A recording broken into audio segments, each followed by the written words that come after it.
Honneur à son nom. Alléluia, on peut acclamer Jésus.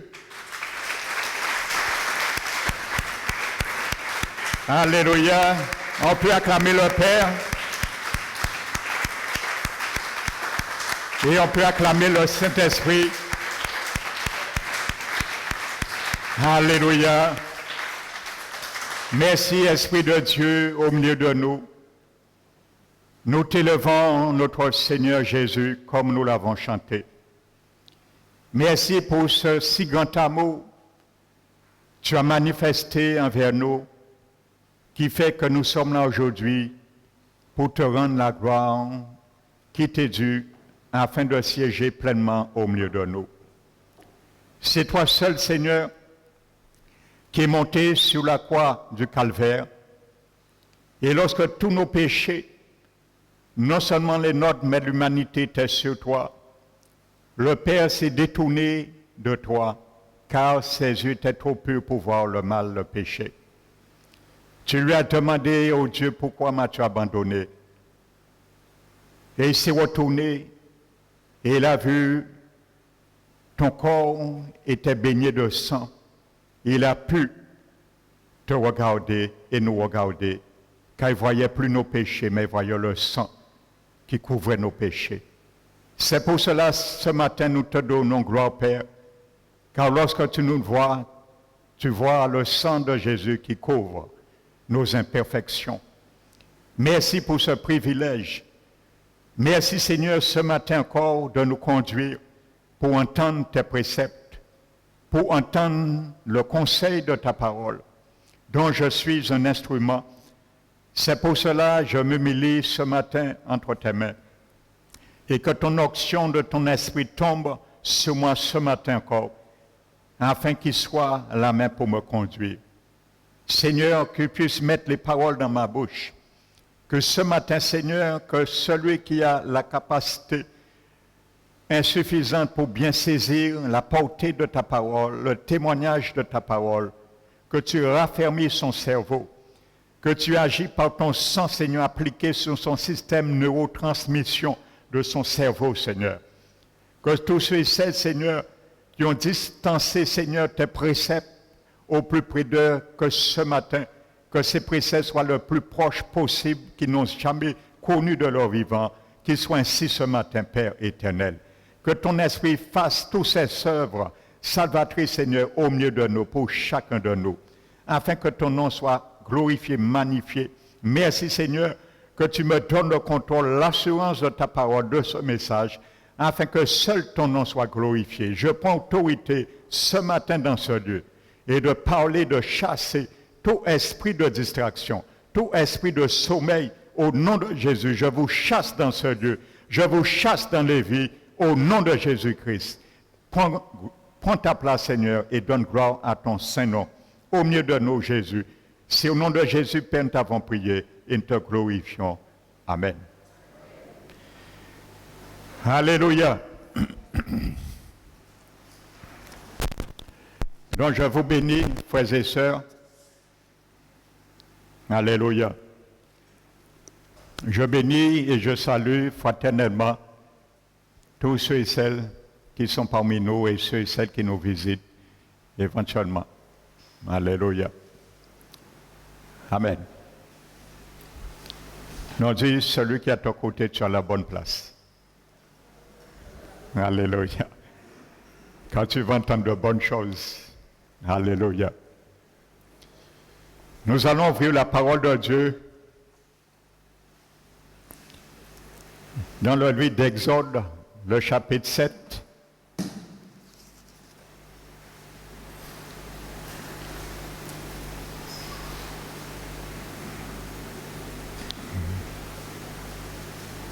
Alléluia. Exode, le chapitre 7.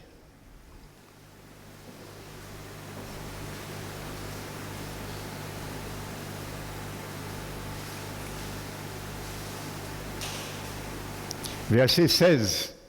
Exode 17, verset 16. 7. Tant pour moi, verset 17.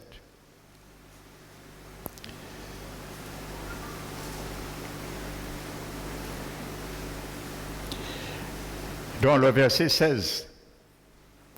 La Bible dit, et tu diras à Pharaon, il parle de Moïse, et tu diras à Pharaon, l'Éternel, le Dieu des Hébreux, m'a envoyé auprès de toi pour te dire, laisse aller mon peuple afin qu'il me serve dans le désert. Alléluia. Voici une belle parole de l'Éternel pour toi ce matin, pour moi. Le Seigneur dit à Moïse de dire à Pharaon de laisser aller son peuple afin que son peuple le serve dans le désert. Amen. Ce serait mieux peut-être pour nous, nous aurions vu ça d'un meilleur regard, d'un meilleur œil, de servir Dieu dans un palais. Amen. Mais la Bible dit, afin que mon peuple me serve dans le désert. Dit, le désert est un lieu pour servir mon Seigneur. Ah, tu as peur du désert, tu ne l'as pas confessé.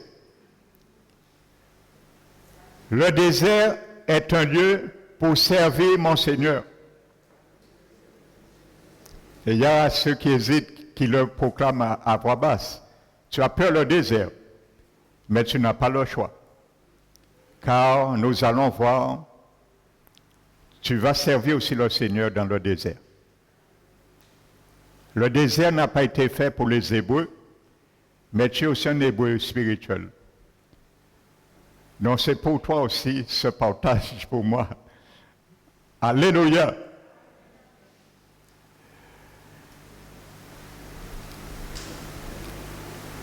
Le titre de ce message sera « Sers le Seigneur dans le désert ». Et ce saint verset, nous avons lu, va nous introduire par la grâce du Saint-Esprit qui nous conduira dans un feuilleton qui sera peut-être en 2 ou 3 épisodes pour notre bien. Amen.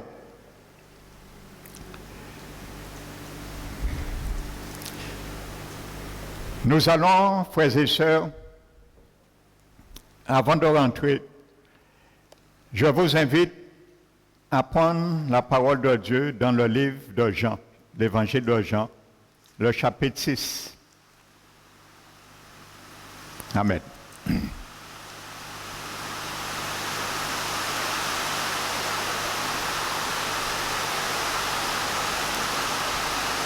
L'évangile de Jean, le chapitre 6.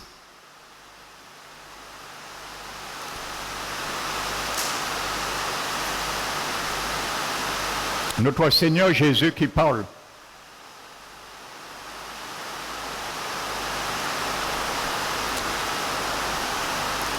Le verset 48, Jésus dit, « Je suis le pain de vie. Vos pères ont mangé la manne dans le désert et ils sont morts. » Ça veut dire, ils n'ont pas servi le Seigneur dans le désert. Si tu ne sers pas le Seigneur dans le désert, tu risques de mourir. Je ne le souhaite pas pour toi et moi, mais c'est une réalité que nous allons découvrir à travers la parole de Dieu. Alléluia. Et ce n'est pas la doctrine du pasteur Emmanuel, mais c'est la doctrine de Jésus. Amen. Il continue, verset 47. En vérité, je vous le dis, celui qui croit en moi a la vie éternelle. Je suis le pain de vie. Vos pères ont mangé la manne dans le désert et ils sont morts.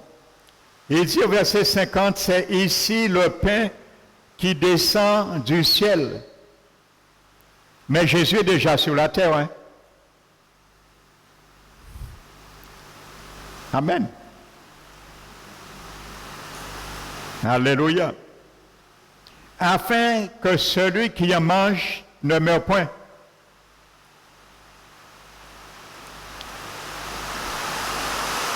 Jésus est en train de faire une ambivalence. Jésus est sur la terre. Il dit, il est le pain. Mais il dit, c'est ici le pain qui descend du ciel. Tu vas comprendre cela tout à l'heure, cette équation mathématique. Amen.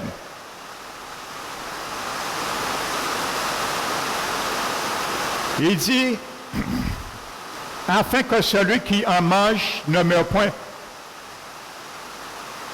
Verset 51, je suis le pain vivant qui est descendu du ciel.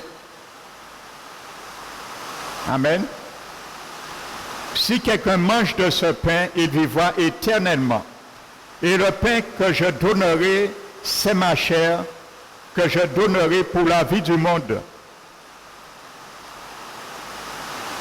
La Bible nous dit là, verset 53, Jésus leur dit, en vérité, je vous le dis, si vous ne mangez la chair du Fils de l'homme, et si vous ne buvez son sang, vous n'avez point la vie en vous-même. Amen.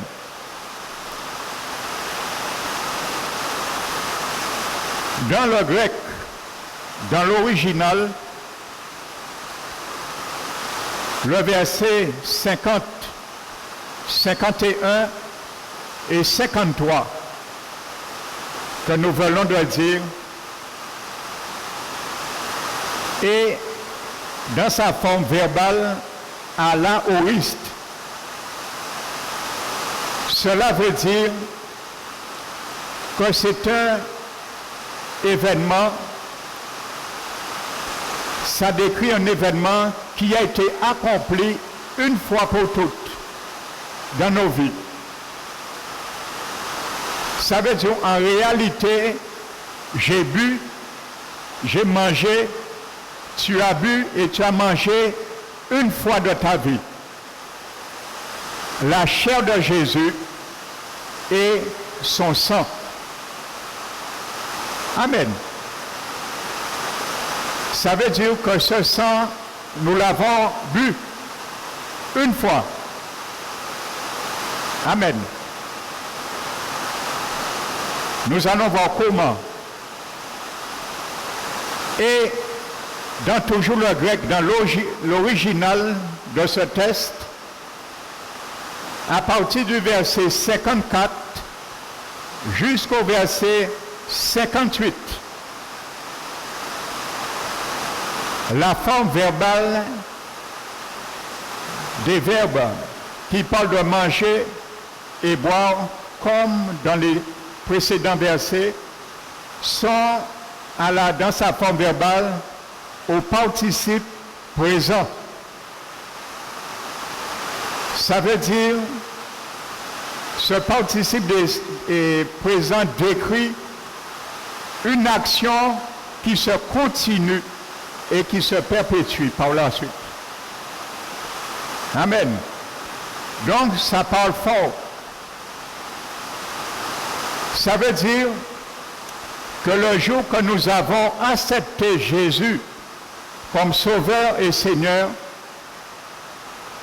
nous avons bu son sang et mangé sa chair. Parce que qu'est-ce qui se passait avant, lorsque le jour de la Pâque, on immolait un agneau, on faisait couler le sang et on mangeait la chair après. Jésus a été l'agneau immolé, sacrifié. Alléluia.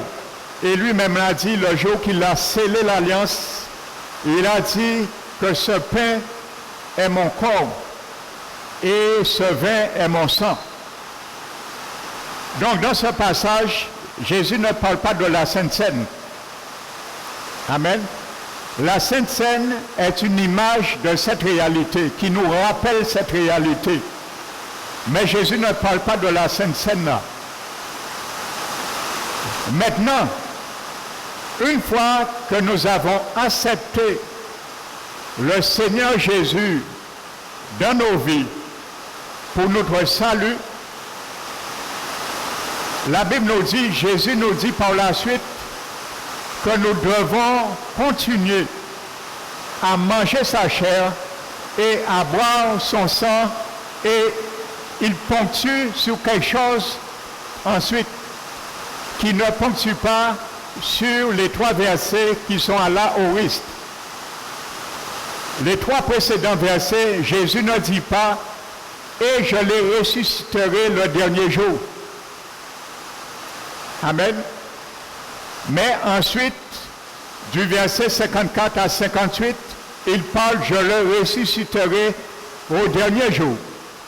Ça veut dire, mon frère, ma soeur, quand tu continues, je continue à manger, à boire la chair de Jésus, à boire son sang, si je continue toute ma vie, je reste dans ce processus, je serai ressuscité au dernier jour. Amen.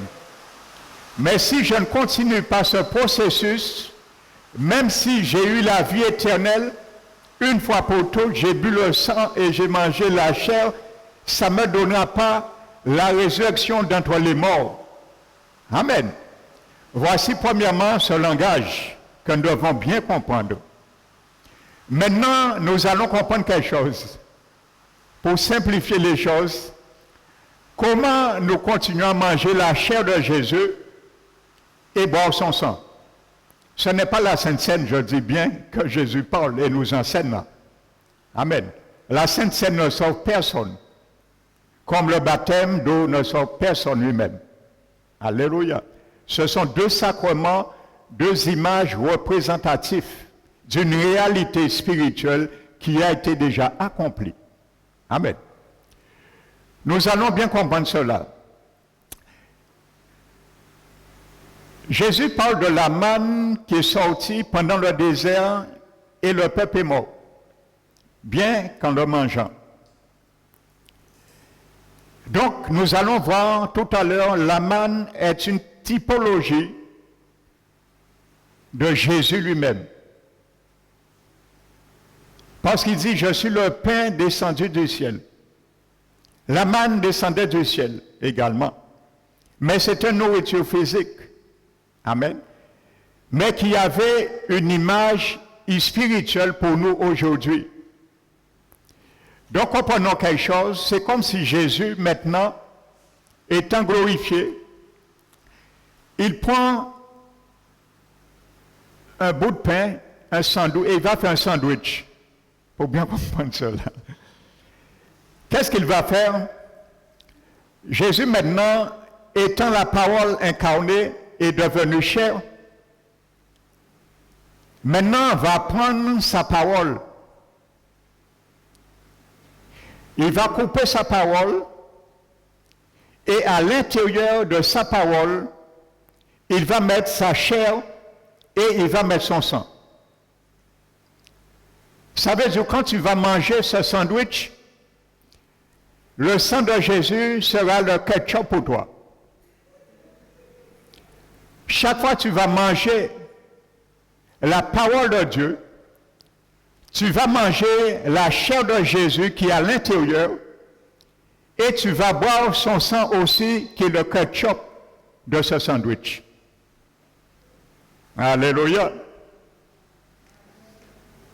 Il y en a beaucoup ce matin.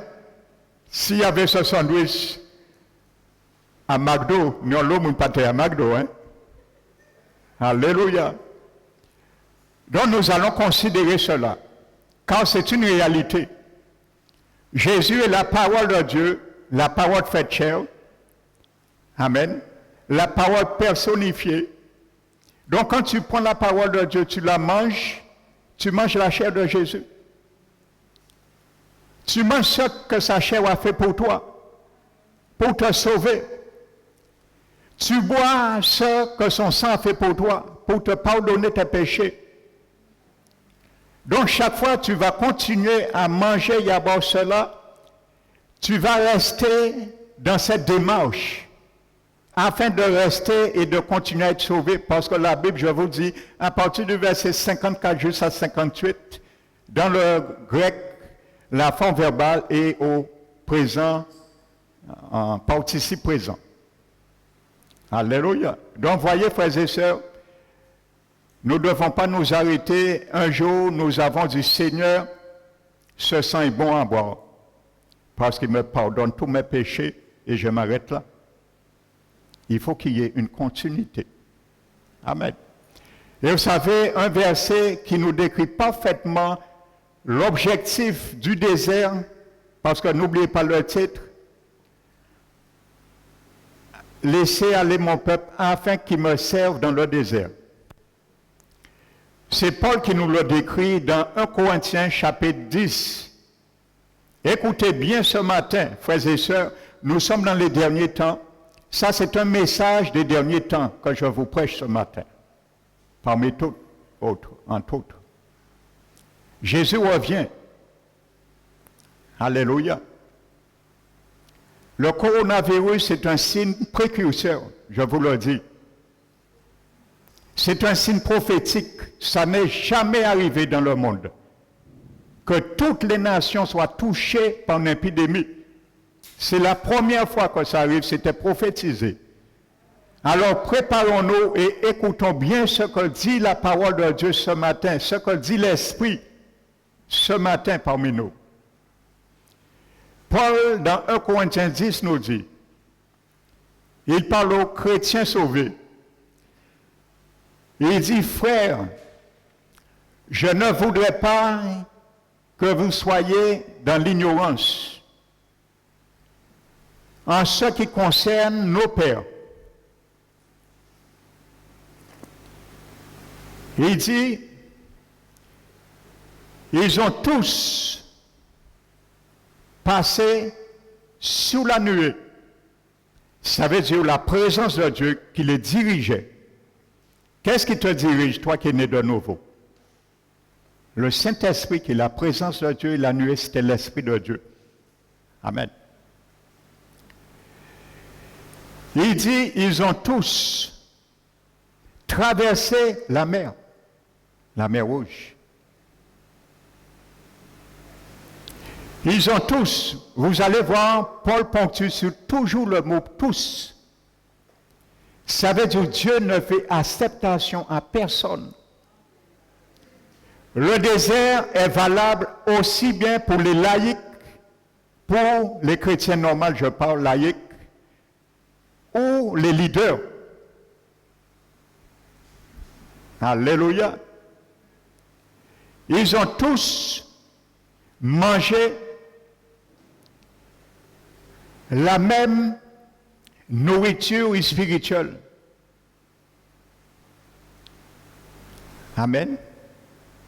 Ils ont tous bu le même breuvage spirituel, car ils buvaient dans un rocher qui les suivait. Et ce rocher était qui? Était Christ. Amen. Ça, c'est dans le désert. Et Paul dit, mais la plupart d'entre eux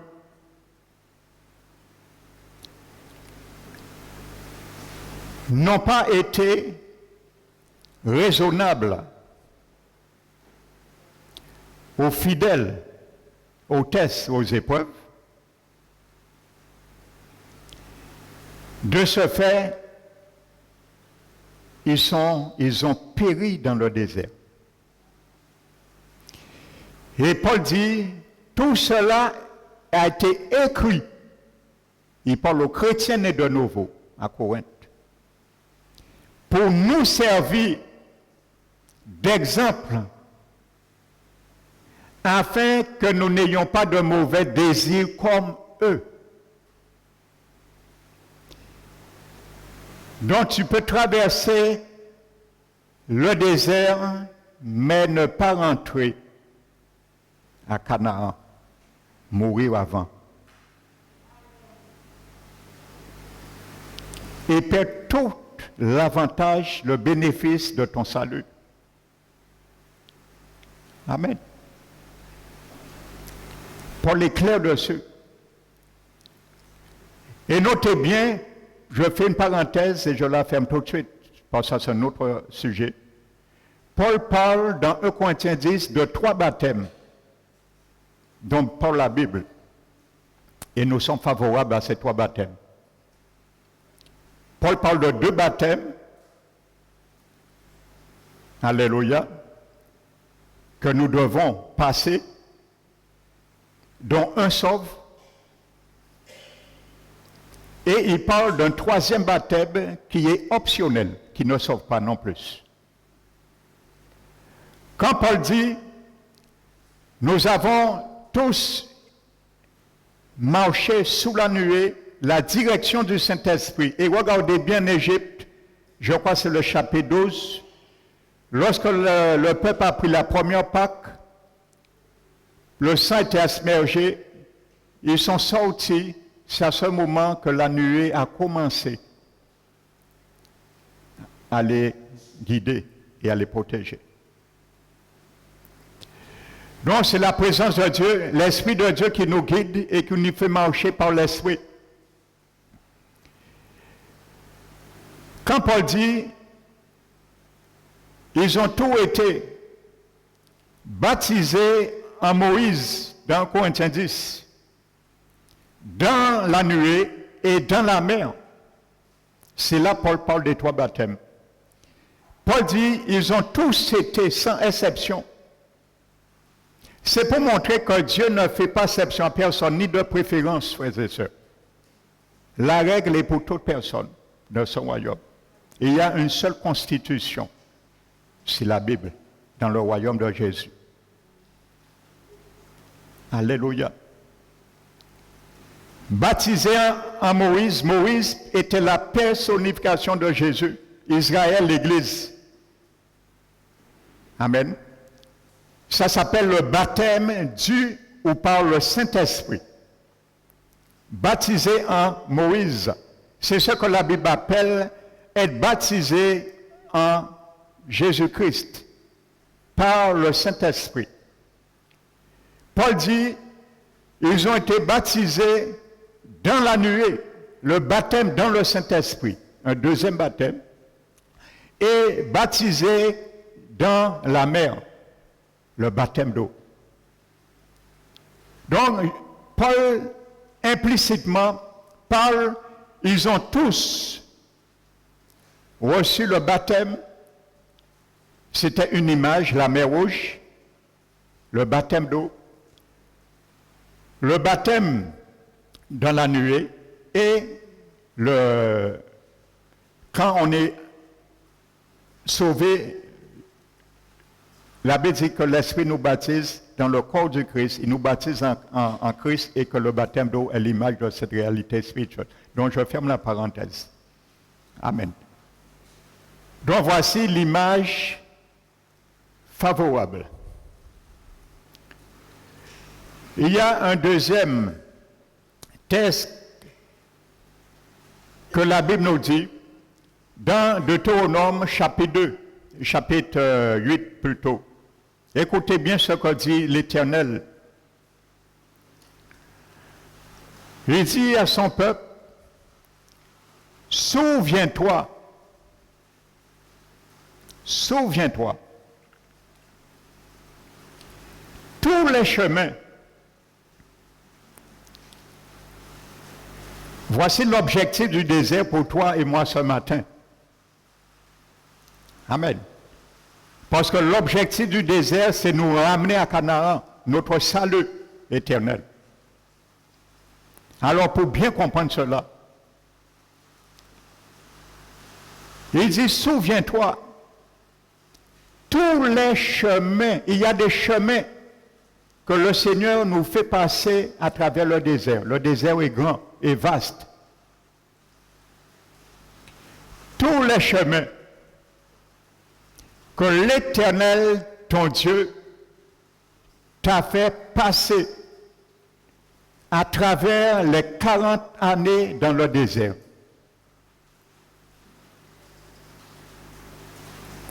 « 40 années dans le désert. » Vous savez, ils sortaient d'Égypte. Vous savez, en hébreu, le mot Égypte veut dire oppresseur. Alléluia. Et vous savez, il y a beaucoup d'enfants du Seigneur, nous étions tous de leur nombre. Nous sommes sortis d'Égypte. Le monde, c'est l'Égypte. Avant de connaître le Seigneur, ça a été notre Égypte. Nous avons baigné dans l'idolâtrie, dans les mauvaises mœurs, dans les traditions, dans les abominations, dans toutes sortes de souillures de péché. Et ça peut amener de l'oppression sur nos vies.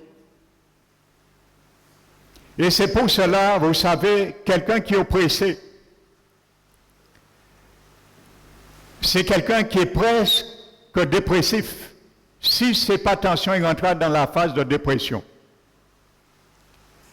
Vous leur dites certaines choses, tout de suite, ils prennent leur griffe.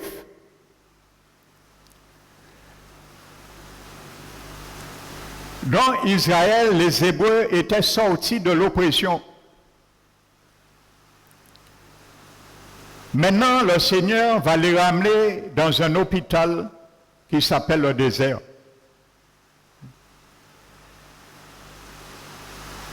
C'est pour les guérir, les libérer de cela. Ça a pris 40 ans. Malheureusement, ça n'a pas été en leur faveur. Ce n'est pas Dieu ne pouvait pas, mais c'est eux qui ont rejeté cette faveur sur leur propre vie. Les moyens que Dieu mettait à leur disposition. Ils ont refusé de prendre les médicaments que Dieu les prescrivait à travers ces 40 années dans le désert. Amen. En Égypte, ils sont restés 400 ans à habiller Égyptiens. C'était devenu presque leur identité. Ils ont perdu leur identité après 400 ans. Amen. Ils mangeaient égyptiens. Ils marchaient comme les Égyptiens. Donc vous pensez, du jour au lendemain, ils vont se défaire, arrêter de marcher comme les Égyptiens, arrêter de manger. Habituez un enfant, depuis tout petit, à l'école de les McDo et KFC.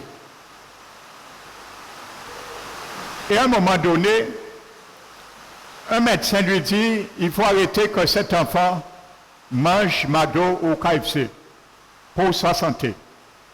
L'enfant va faire des crises. Ah non! Je veux McDo! C'est McDo, je ne mange pas. Qu'est-ce que vous mangez là? Je ne veux pas ça. Parce qu'aujourd'hui, il dit, il faut y arrêter McDo. Je n'ai rien contre McDonald's, hein, ni KFC. Hein.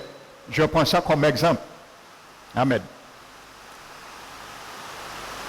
Donc, c'est la même chose.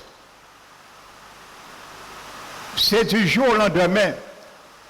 Lorsque les parents vont sévir, petit à petit, l'enfant va s'habituer, va comprendre pourquoi on le prive pendant ce temps de ça. Mais au début, il ne va pas comprendre. Il va mal réagir. Alléluia. Donc, ils avaient cette habitude. Ils avaient l'habitude d'adorer que des dieux. Ils ne connaissaient pas le vrai Dieu. Donc, c'était la tradition égyptienne. Ils adoraient les faux dieux. Donc, il a fallu 40 ans. Dieu les a confinés. Voici un confinement dans la Bible. Ça est un confinement pour eux. Les priver de tout ce qui les mettait loin et qui les coupait de la grâce de Dieu. Donc il fallait que Dieu les confine. Amen. Ce n'était pas le coronavirus, mais c'était plus grave que le coronavirus. Amen. Parce que ce n'était pas un seul virus qui devait combattre dans ce confinement pendant 40 ans dans le désert, mais plusieurs virus.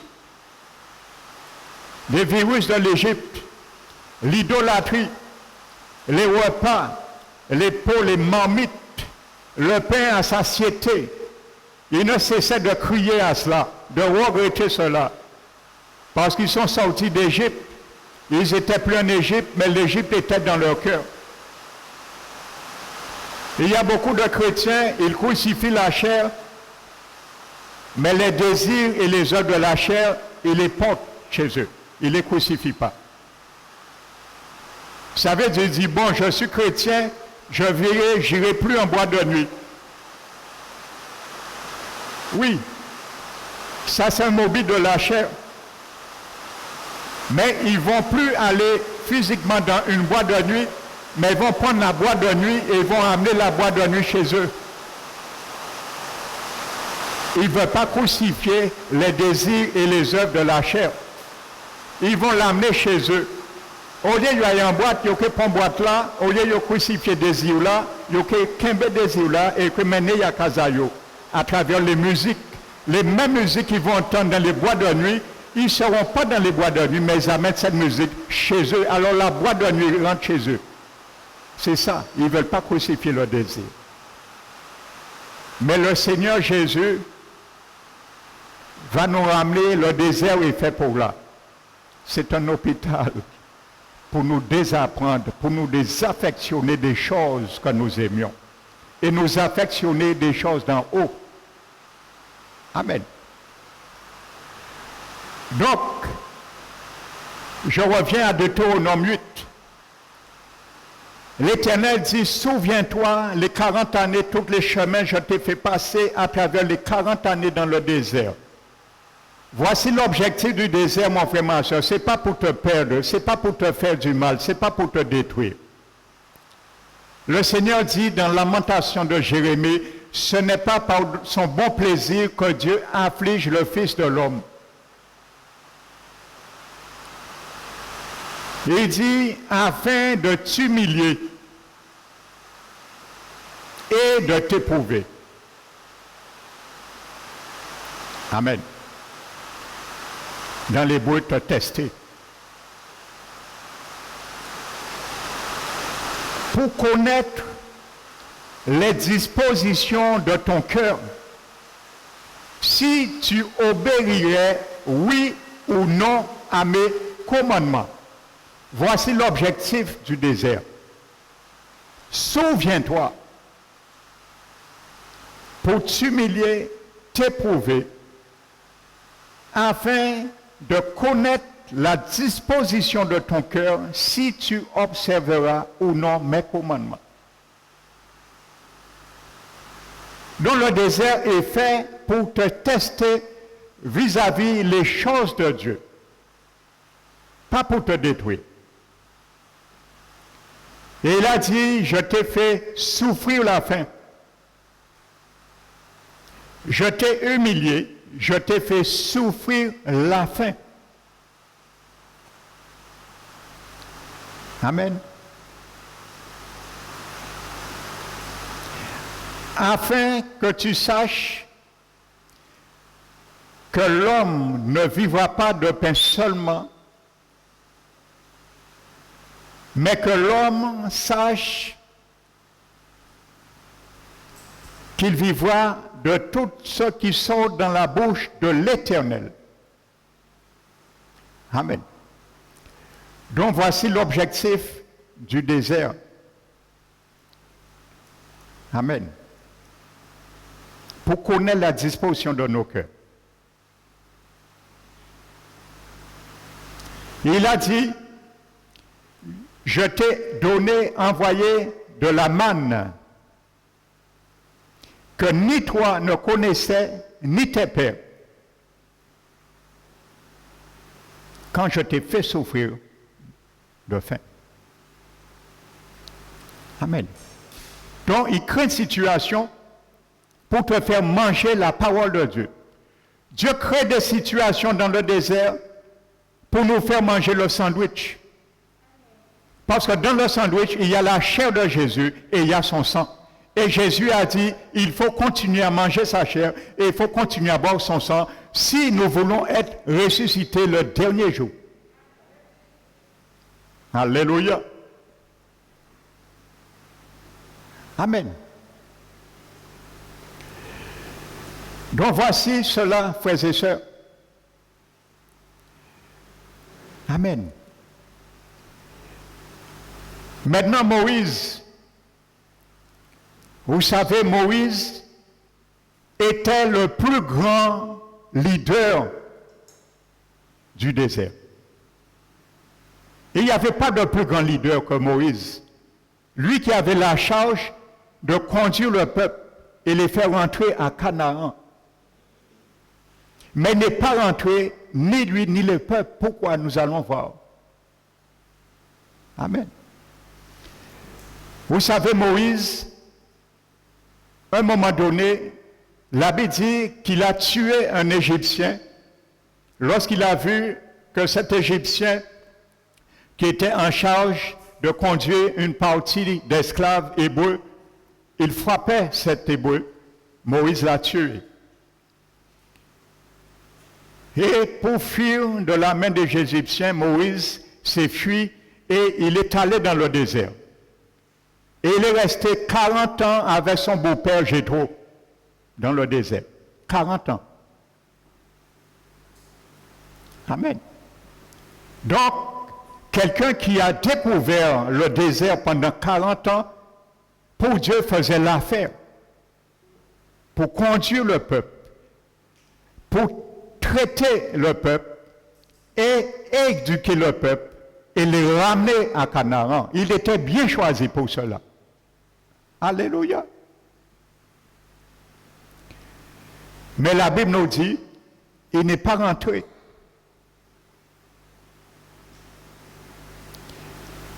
Et Dieu lui a fait le reproche, lui et Aaron. Il a dit, vous n'aviez pas sanctifié mon nom. Donc, on a dit, c'est parce que Moïse a frappé 2 fois le rocher, mais ce n'est pas tout à fait ça. C'est un aspect de cette vérité, oui, mais il y a plus que ça. Nous allons le comprendre tout à l'heure. Alléluia. Donc, il ne faut pas qu'un leader, fasse de compromis pour aucune des brebis vis-à-vis des choses de Dieu. Parce que lui-même risque de ne pas rentrer. Même s'il avait eu le mandat. Vous savez, les pasteurs, ce sont des Moïse, des Caleb et des Josué. Ils sont là pour conduire le troupeau à entrer à Canaan, mais ce n'est pas eux qui vont forcer quiconque à rentrer. Ils donnent au peuple le moyen d'y rentrer, mais ce n'est pas eux qui vont forcer quiconque d'entrer. Amen.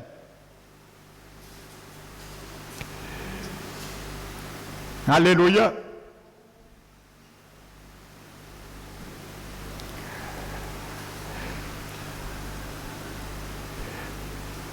Et il y a un verset qui me vient. La Bible dit dans Jérémie 29, notez,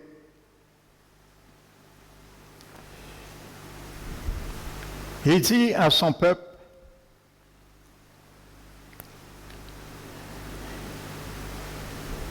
de chercher le bien.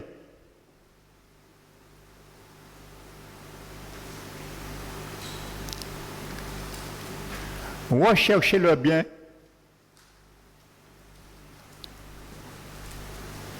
De la ville dans laquelle je vous ai emmené en captivité. Priez l'Éternel en leur faveur. Jérémie 29.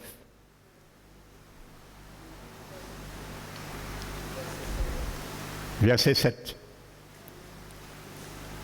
Priez l'Éternel en leur faveur.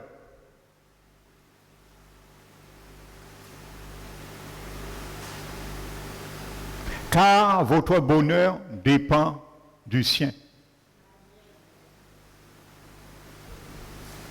Amen. Et l'abbé dit, je crois le verset 9, il dit, voici ce que dit l'Éternel. Lorsque s'accomplira 70 ans pour Babylone. Amen. Je me souviendrai de vous. Amen.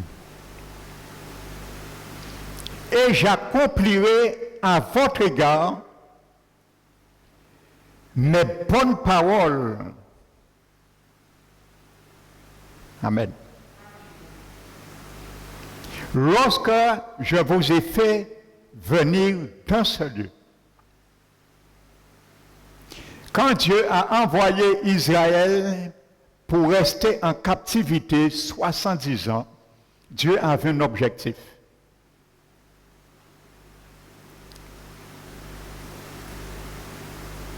Il a dit que quand ces 70 années vont arriver à expiration, il va se rappeler de quelque chose. Pourquoi il les avait envoyés 70 ans en captivité? Parce qu'il avait un projet pour eux. La bonne parole que j'ai formulée sur vous, un projet, non de malheur, mais de paix, afin que vous ayez un avenir et de l'espérance. Amen. Mais il fallait, pour entrer dans ce projet, l'Éternel les envoie 70 ans en captivité. Vous savez, la captivité, c'est un confinement également. On parle de confinement, alors je parle de confinement, et spirituel aussi. C'est un confinement, la captivité. On est restreint dans une sphère. On ne peut pas évoluer, agir pleinement comme on voudrait. Et vous savez, la meilleure façon que quelqu'un puisse peser, évaluer la valeur d'une libération, c'est passer par la captivité. Lorsqu'on n'est pas passé par là, on ne peut pas évaluer vraiment, connaître ce on peut dire, la libération. Mais lorsqu'on est passé là, on connaît la valeur de cela. Amen. La captivité nous restreint, nous conditionne dans certaines choses, dans certains comportements, dans certaines tenues que nous devons avoir. Amen. Et dans Jérémie 29, l'Éternel dit maintenant, quand je vais me rappeler les 70 ans sont arrivés. Maintenant, dans tout ce que vous avez subi, vous allez maintenant m'invoquer. Et vous partirez. Pas avant. L'Éternel ne veut pas que tu partes, que je parte, avant de l'invoquer. Lorsque les choses qui nous avaient tenus captifs pour comprendre, pour nous défaire de certaines choses, à cause de la folie de nos cœurs, c'est ça qui a amené Israël en captivité 70 ans. Nous allons l'invoquer. Amen. Et il dit, vous partirez maintenant. Donc l'Éternel a des procédures qui sont longues. Plus longues que courtes. Parce qu'il y a toujours des leçons. Il y a des choses qui doivent nous désaffectionner. Amen.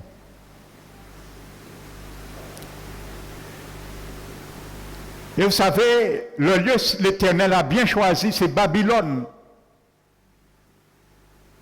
Babylone veut dire confusion. Babylone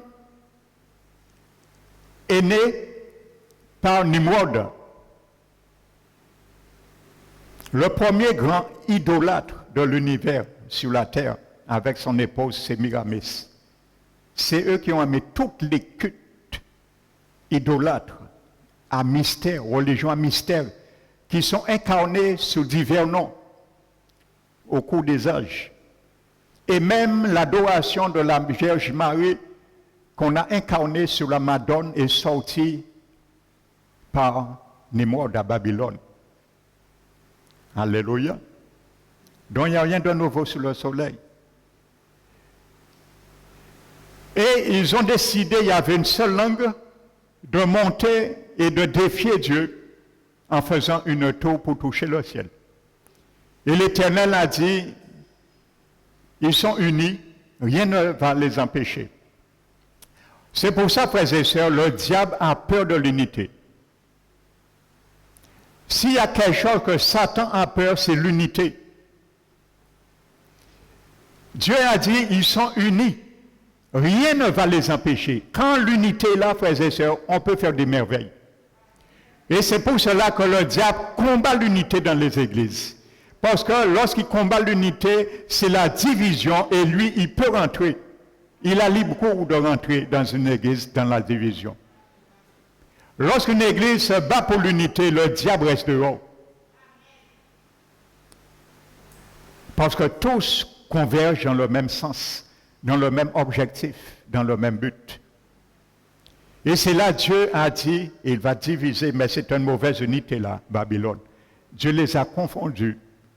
Et chacun s'est retrouvé dans son coin. Il parlait un langage que celui-là ne comprend plus. Dieu a divisé, confondu les langues. C'est à partir de ce moment qu'il y avait plusieurs langues. Mais à l'époque, il y avait une seule langue sur la terre. Amen. Donc Dieu envoie le peuple à Babylone. Et Babylone veut dire confusion. Il y a une confusion. Donc c'est pour Dieu ramène aussi la confusion pour que nous puissions rester isolés et faire éparpiller tout ce qui nous ramène en confusion vis-à-vis de notre Créateur, notre Dieu. Amen. Donc la Bible dit, vous m'invoquerez et vous partirez, vous me prierez et je vous exaucerai, vous me chercherez et vous me trouverez. Si vous m'invoquez, me cherchez plutôt de tout votre cœur, je me laisserai trouver par vous. Et de ce fait, je vous vais rassembler et vous faire sortir du lieu que vous avez amené en captivité. Le désert est fait pour que tu puisses invoquer l'Éternel. pour que tu puisses le prier et pour que tu puisses le chercher de tout ton cœur. À ce moment, il viendra et te sortira dans des situations. Amen. Dans Moïse, frères et sœurs, la Bible nous dit, Moïse connaissait le désert. Il est resté 40 ans avec son beau-père Jéthro. Moïse connaissait les petits recoins. Amen. Il a vécu. Il y a des chrétiens, ils connaissent tous les recoins du désert dans leur vie. Mais ça ne leur sert absolument rien. Ça n'a aucun bénéfice sur leur vie.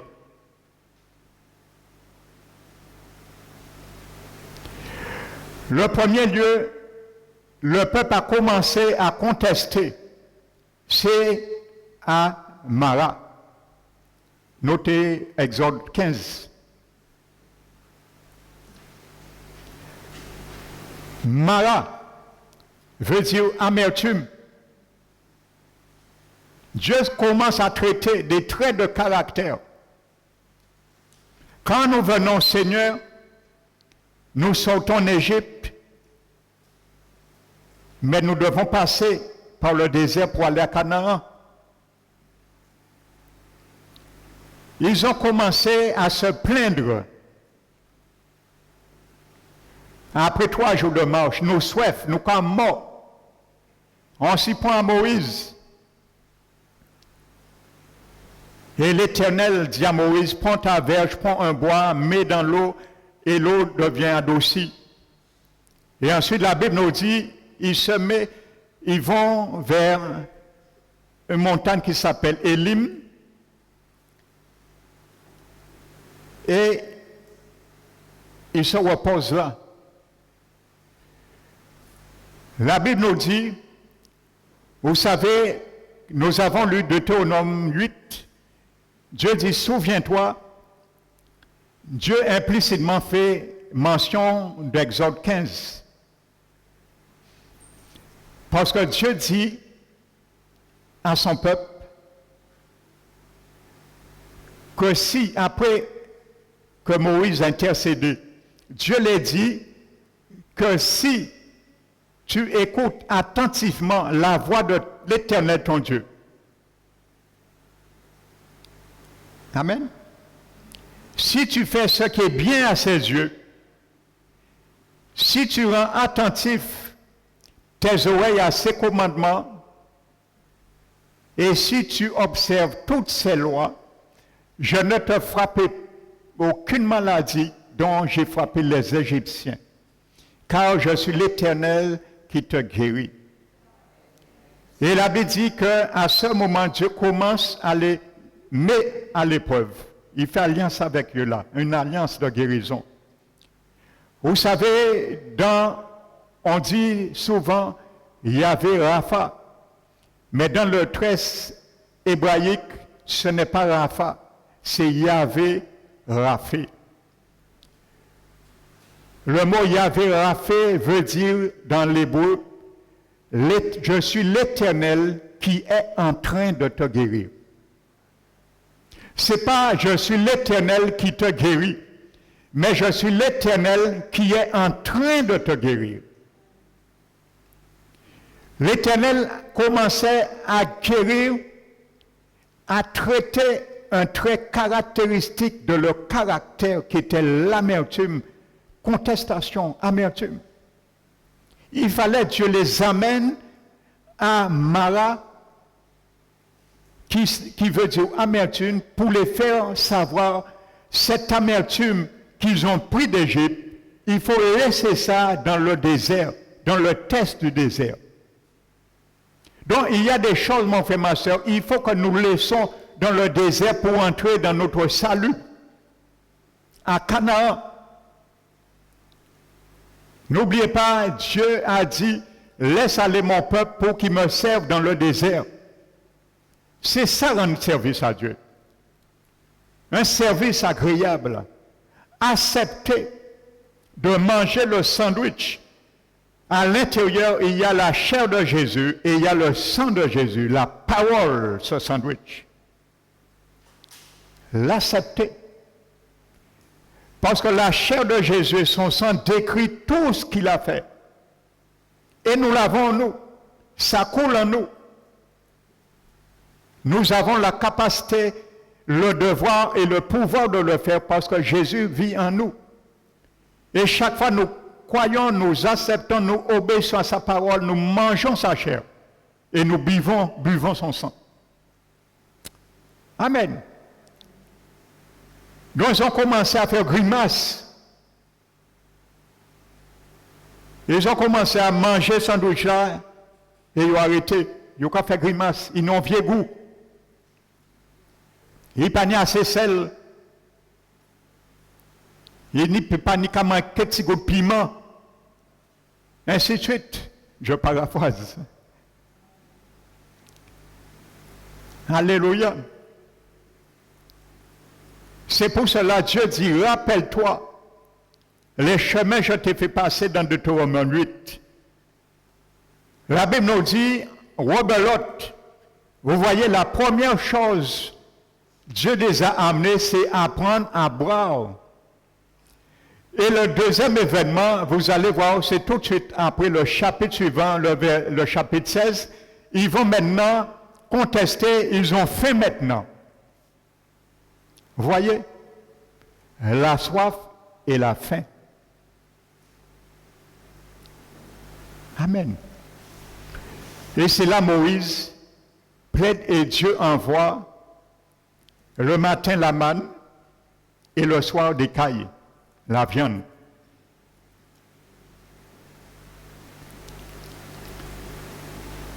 Ils se plaignent. Alléluia. Ensuite, la Bible nous dit, ils viennent maintenant à Horeb.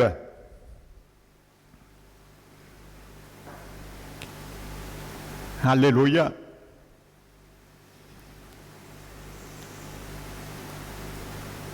Ils se plaignent encore.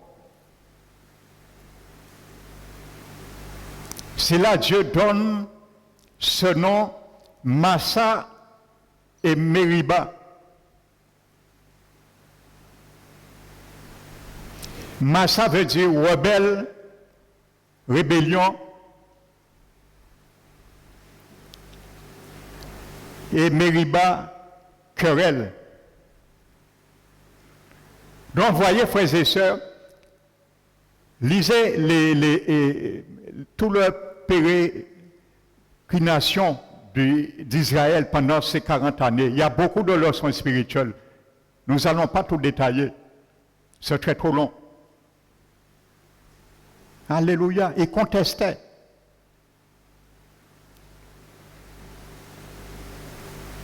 Alléluia.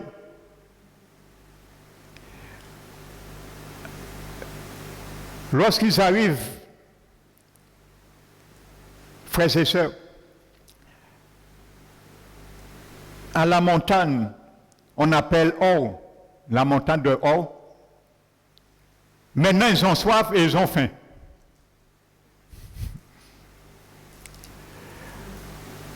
Vous savez quelque chose? Le premier événement, lorsque ils sont entrés à Mara, ils ont vu un seul homme qui s'est mis à prier, Moïse. Des millions se plaignent. Ils n'ont pas tiré exemple. Vous savez, parfois, la correction de Dieu, c'est rien parfois pour ses enfants. Nous ne tirons aucun profil, aucune leçon sur cela. Lorsqu'ils sont arrivés pour se plaindre, ils avaient encore soif à Moab. Ils se plaignent vers Moïse. Mais Dieu les avait déjà donné le moyen. Ils ont vu Moïse prier. Pourquoi ils n'ont pas prié comme Moïse? mais se plaignent. Ils n'ont rien su faire avec la leçon que Dieu voulait les faire comprendre. Amen. Et Dieu les a dit, si tu comprends cela, ça je suis en train de te guérir de cet état de cœur, de cet état d'âme.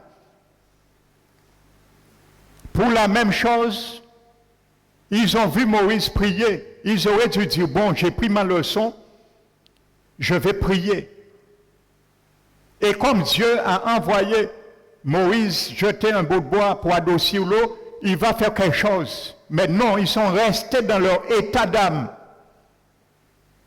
Vous savez, il y a des brebis, ils veulent toujours que c'est le pasteur qui fasse pour eux. Mais ça ne marche pas. Le pasteur te donne les ingrédients, les moyens, les clés pour faire toi-même dans ta vie quand tu es dans des circonstances atténuantes. Mais il ne va pas tout faire pour toi. Il va t'aider à un moment donné, mais il ne va pas tout faire pour toi. Amen. Il voulait que c'est Moïse encore. Or, ils ont passé un épisode déjà avec leur Dieu. Ils ont expérimenté quelque chose de grandiose. Alléluia. Ça s'appelle la paresse. Amen. Je ne dis pas, un pasteur ne doit pas subvenir aux besoins et aider les brebis. Je dis, il y a des brebis, ils veulent toujours que c'est le pasteur qui fait pour eux. Et ils ne font rien. Amen. Donc, c'était leur mentalité. Donc, Moïse, et ainsi de suite. Le dernier cours, c'est lorsqu'ils arrivent à la montagne de Nombre 21 de Or. Et c'est là qu'ils ont dit même. Il aura dit Moïse, ça fait maintenant, nous ne pas ça encore. Là, il méprise même le pain du ciel.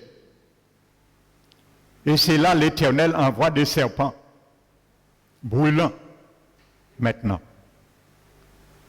Et Dieu dit à Moïse de prendre une perche, de le mettre, et ça va se transformer en un serpent d'airain. Et tous ceux qui ont été mordus par le serpent, il suffit qu'ils regardent et l'effet va s'arrêter et ils ne mourront plus. Mais des milliers étaient déjà morts. Alléluia. Donc, frères et sœurs, la Bible nous dit, le chapitre 27 d'Exode, non, de Nombre, Dieu dit en finalité à Moïse, tu n'as pas sanctifié mon nom devant la nation, devant le peuple. Vous savez, Moïse, il acceptait tout ce que le peuple voulait. Il ne responsabilisait pas le peuple, bien souvent. Il plaidait tout le temps. Quand Dieu lui dit, je vais détruire,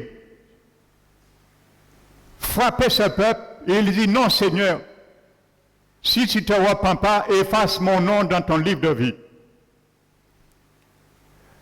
Moïse prenait toujours parti pour le peuple.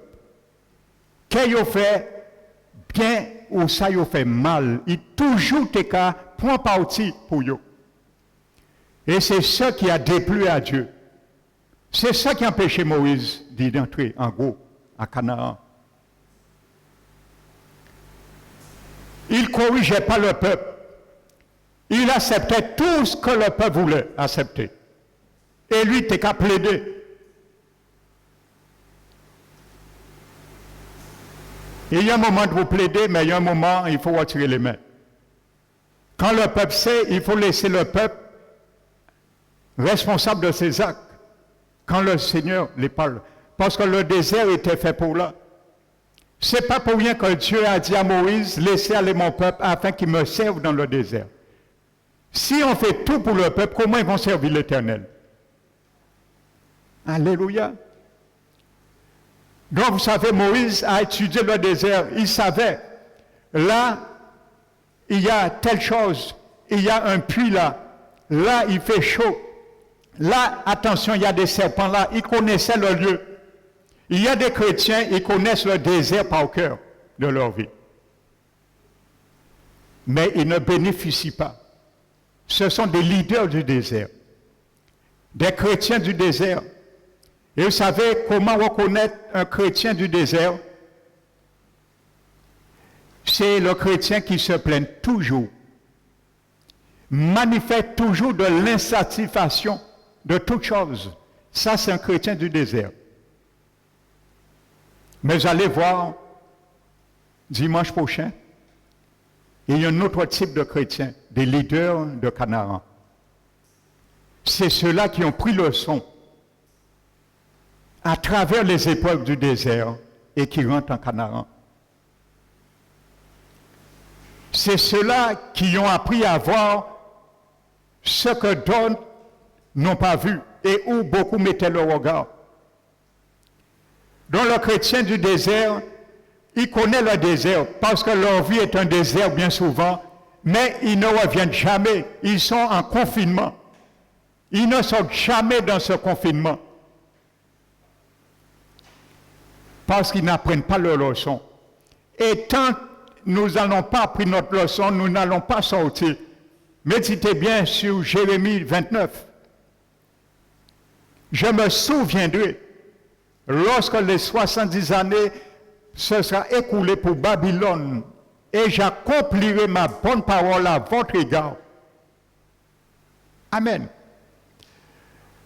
Donc, il y a des chrétiens qui connaissent le désert. Ils vont vous dire, ne va pas, ne prends pas cette démarche, parce que là, ça boule, ça fait chaud. Cette partie du désert chaud, il fait trop chaud là. Je connais un lieu, il y a l'ombrage. Ne va pas là, ça va faire trop chaud. Mais ce chrétien est passé là avant, il connaît le désert. Il ne va pas te dire, tu sais, la Bible dit dans 2 Pierre 1, je crois, ne trouvez pas sa frère étrange lorsque vous vous trouvez dans la fournaise de l'épreuve, comme quelque chose d'extraordinaire qui vous arrive. Mais réjouissez-vous. Au contraire, de partager les souffrances du Christ, afin aussi d'être dans la joie et dans l'allégresse lorsque sa gloire apparaîtra. Et il dit, si vous êtes outragé pour le Seigneur, réjouissez-vous, parce que l'Esprit de gloire et de Dieu repose sur vous. Ils vont vous dire, oui, ne va pas là. Parce qu'eux, ils sont passés par là. Ils ont senti cette fournaise dans leur vie, mais ils n'ont pas pu glorifier le Seigneur. Ils n'ont pas laissé l'Esprit de gloire et de Dieu reposer sur leur vie. Donc, ils n'ont pas tiré le leçon.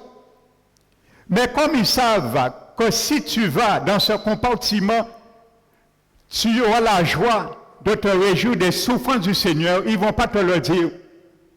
Donc, ils vont te dire, ne va pas là, il fait trop chaud.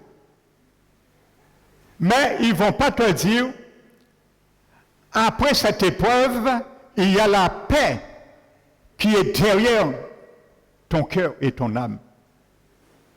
Ils vont te cacher cette vérité, mais connaissent ce désert. Ils sont passés par là. Mais comme ça n'a fait aucun effet sur leur vie, ils vont te dire, il fait chaud là, ne va pas là. Ils vont t'épargner d'une bénédiction. Ça, ce sont des chrétiens qui connaissent le désert.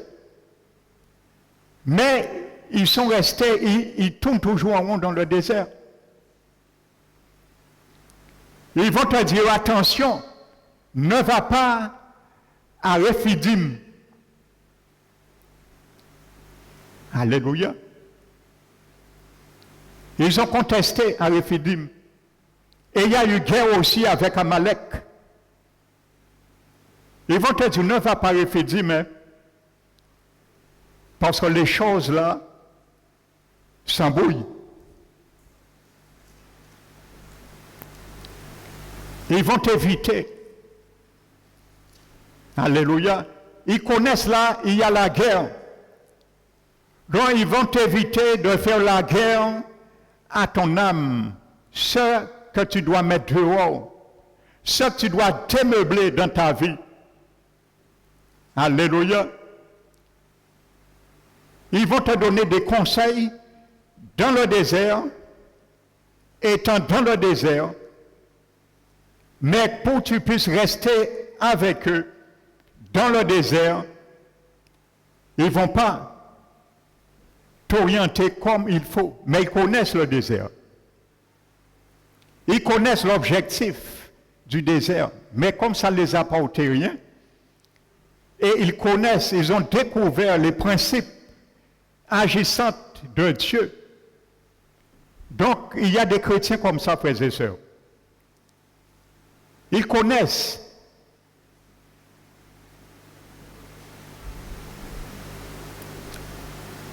Il va vous dire, ne va pas t'allonger près le mont Élim. Parce que là, il y avait 12 sources d'eau et 70 palmiers. Parce que quand tu vas rester près de courant d'eau, ce courant d'eau, tu vas croître comme le palmier.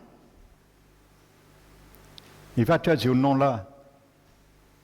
Tu sais, hein, on venait de passer Mara. Alors allons plus loin, de peur que Mara affectionne cette eau. Ils vont te dire, ne va pas boire là, hein, ne va pas là. Mara, l'eau est amère. Ils sont passés, les connaissent.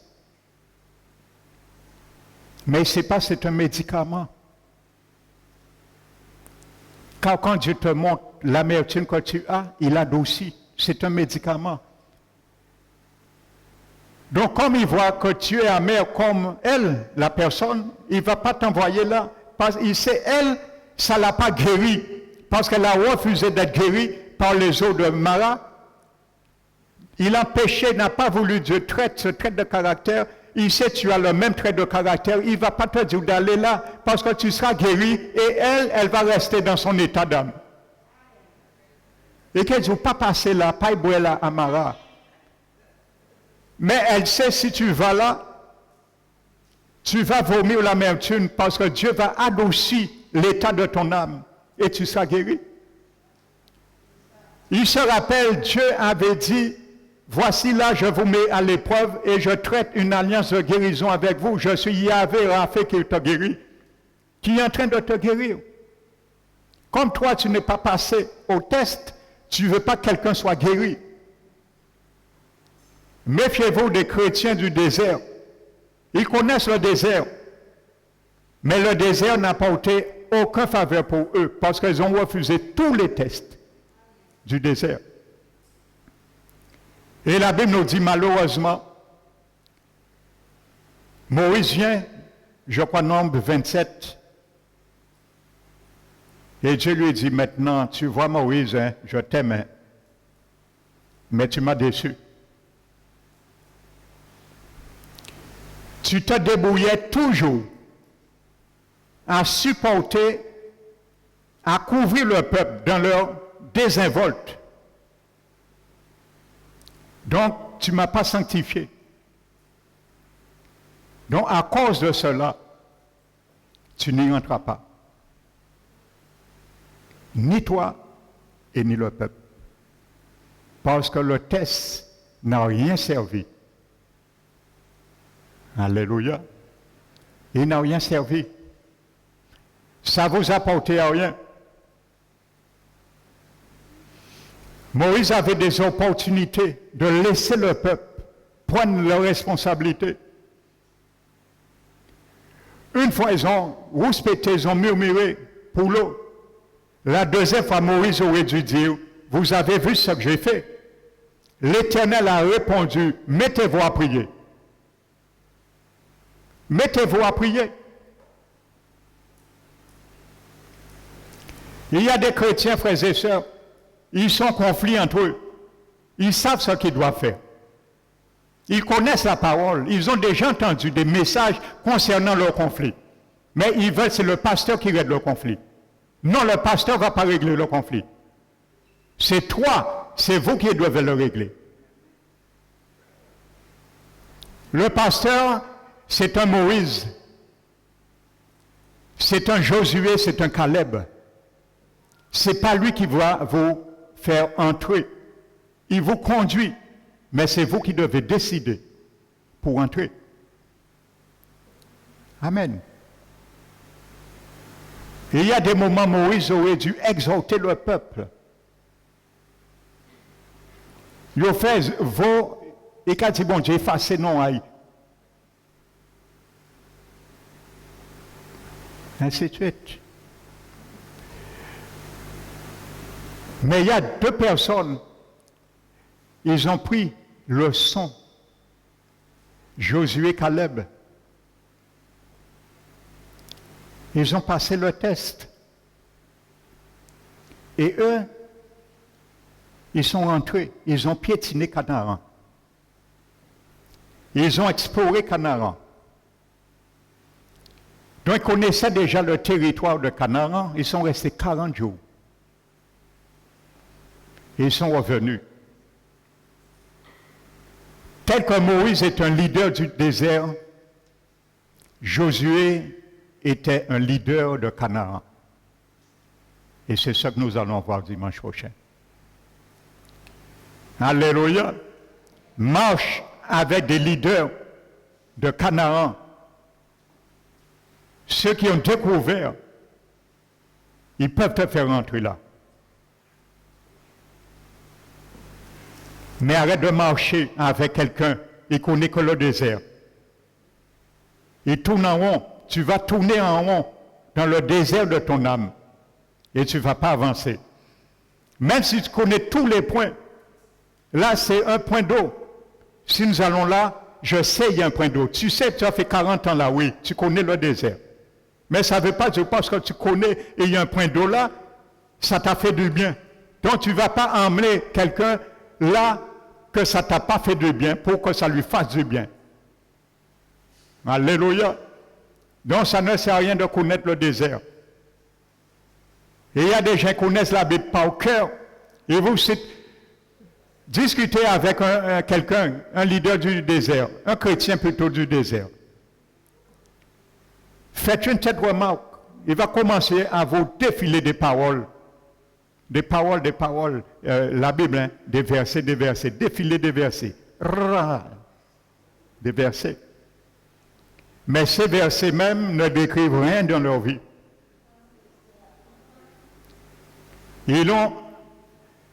Mais dans le désert, ils ont été incapables de mettre en valeur, en pratique ces versets qui vous récitent. Ce sont des gens qui sont toujours insatisfaits, toujours fâchés, toujours là, ils sont là en attendant qu'on leur dise quelque chose qui les déplaît. Parce qu'ils sont sortis en Égypte, l'oppression est encore là d'Égypte. Il y a des choses, ils aimaient d'Égypte. Ils attendent qu'on leur dise de ne pas, pour l'oppression. Combien de fois le peuple a dit à Moïse et à Aaron, ouais, mais tu nous as retirés où on était bien pour mourir dans le désert. On était bien lorsqu'on était autour des pots, des canaries, à manger de la viande, à manger du pain à satiété. Tu nous as emmenés pour mourir. Mais ils ont oublié quelque chose qu'ils ne disent pas. Le pire, il y avait, oui, il y avait canaries, il y avait viande, il y avait pain, mais il y avait aussi le fouet. Il y avait aussi le fouet. Donc si tu n'essaie pas d'avancer dans le désert, tu risques de retourner en Égypte, prendre du fouet. Et combien de chrétiens qui sont en train de prendre des fouets dans leur vie? Pourquoi? À cause de la désobéissance à l'Éternel, de sa parole. Amen. On dit rien ne marche. Mais c'est normal, rien ne marche. Parce que quand le Seigneur voulait t'emmener à traiter certains traits de caractère, ça ne marchait pas avec Dieu pour toi. Donc ça ne peut pas marcher. Les bénédictions de Dieu non plus. Amen. Alléluia. Donc que le nom du Seigneur soit béni, soit glorifié. Ne sois pas un chrétien du désert. Sois un chrétien de Canaan. Si tu as exploré le désert, explore maintenant le pays de Canaan. C'est là Dieu nous attend. Jésus a dit, celui qui mange ma chair et qui boit mon sang, je le mets en littéral, celui qui continue chaque jour à manger ma parole comme ma chair et à boire ma parole comme mon sang, je le ressusciterai au dernier jour. Ça veut dire, Jésus dit, si tu arrêtes de manger sa chair, sa parole et boire sa parole, il ne te ressuscitera pas au dernier jour. Quand la trompette va sonner, et elle va sonner bientôt, hein? Ça je vous le dis, hein? On ne sait pas si c'est en 2 ans, 3 ans, on ne sait pas. Mais les choses que nous voyons prédisent cela. Quand la trompette va sonner, la Bible dit, et 1 Corinthiens 15, les morts en Christ ressusciteront. Premièrement, il y a 2 trompettes qui vont sonner. La première trompette, c'est les morts en Christ.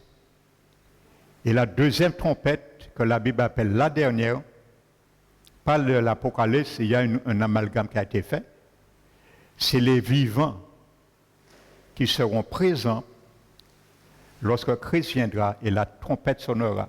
Il y a 2 trompettes, un pour les morts en Christ et une deuxième pour les vivants. Les morts vont ressusciter, la première trompette, la deuxième trompette, les vivants vont être transmutés. Et les morts et les vivants vont monter ensemble, transmuter leur corps glorifié totalement, et nous allons rejoindre le Seigneur qui vient dans les airs, dans les nuées, et nous allons le rejoindre dans les airs, et nous allons monter au ciel. Voici ce qui va se faire devant nous. Tu es cette génération. Je suis cette génération qui verra ça. On a beaucoup entendu où l'avènement du Seigneur, il ne vient jamais, mais c'est toi et moi qui le verra. Il n'y a pas d'autre, la Bible est claire dessus.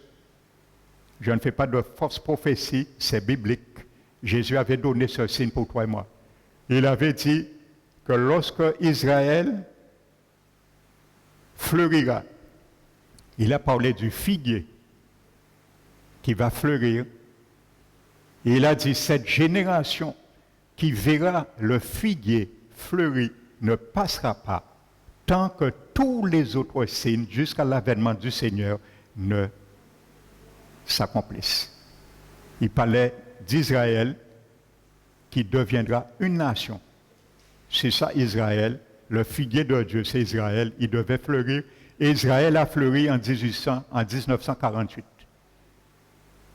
Après la diaspora, en 70, Israël a fleuri en 1948, si vous connaissez l'histoire. Amen. Et ils sont retournés et ils ont été un État. Après tant d'années, il a fleuri en 1948. Une génération dans la Bible, c'est 80, 100 ans. Nous sommes cette génération qui a vu ça. Donc c'est nous qui allons voir la venue du Seigneur. Alléluia. Que le nom du Seigneur soit glorifié. C'est le moment de nous préparer. Il n'y a plus de temps pour jouer, frères et sœurs. Passons le désert avec succès et rentrons à Canaan. C'est ma prière pour toi et moi. Alléluia. Pas de pas mon rester à terre. mais nous toutes parties. C'est ma prière et ma mission pour l'Église. Alléluia. Que le nom du Seigneur soit béni. Amen. Nous allons bénir le Seigneur.